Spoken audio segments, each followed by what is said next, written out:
So minta staff pergi settlekan terus diorang punya dinner apa semua. Lepas ni nak ready customer datang pula. Kantor manager aku, supervisor tengah tengok live juga.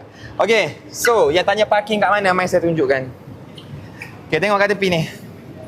Nampak tak? Okay, parking banyak kosong ni. Sebab tu kita kata kalau datang dinner tak ada masalah kat Rembayung, parking banyak kat sebelah. Sebab Pro 2 dah tutup dah pukul 5. And tengok kat belakang tu ada apa, angkat sikit.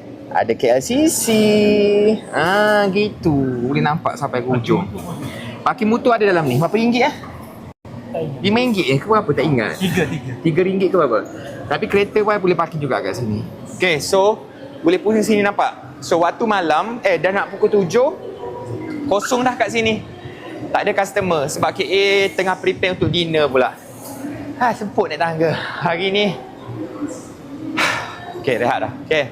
So sekarang kita tengah table service untuk dinner.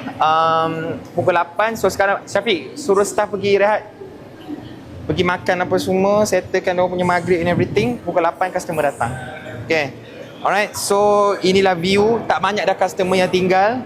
Tinggal lagi 2 meja, 3 meja sahaja lagi. Itu customer yang dah habis makan nak lepak-lepak je. So no problem. Okay, jom depan sikit. Nak baca komen diorang sekali. Okay, tengok kiri kanan. Ya Allah, letih nak tangga. Ya, bercakap tak berhenti. Nak tengok surau boleh ada kat bawah. Tapi saya takut ada orang tengah guna lah. Takut ada orang tengah guna. KA bukalah second outlet di Kelantan. Allah, tak apalah, buka kilang pun aku dah semput dah. Boleh walk in ke KA? Belum lagi. Kita belum buka lagi walk in. Tapi sebenarnya kan, posisi sini jap. Actually reservation ni dia boleh KA plan lah, tak sure lah kan. This is my idea. Confirm kena kecam lagi sekali. Tapi aku nak try dulu.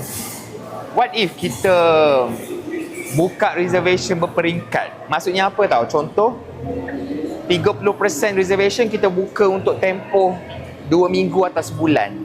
Maksudnya orang boleh book kalau nak travel daripada jauh lah. Contoh daripada Singapura, daripada Kelantan nak naik flight Langkawi apa semua. And maybe lagi 30% kita buka seminggu sebelum. In case orang yang datang KL dah ada kat KL nak plan semua. And maybe lagi 30% kita buka sehari sebelum. Jadi kalau orang lalu lalang, Rembayung lah ada kosong, tak ada, jom masuk dalam. Tu contoh. Tu idea dia. Jadi bila KA buat reservation berperingkat macam tu, yang travel jauh boleh datang, yang nak travel minggu depan boleh, yang nak datang esok pun ada kuota dia. And katakanlah daripada reservation yang sebulan tu ada orang cancel ke apa, yang lain boleh replace. Aku penat nak fikir solution sebenarnya, but tak tahulah, I need feedback daripada you guys lah.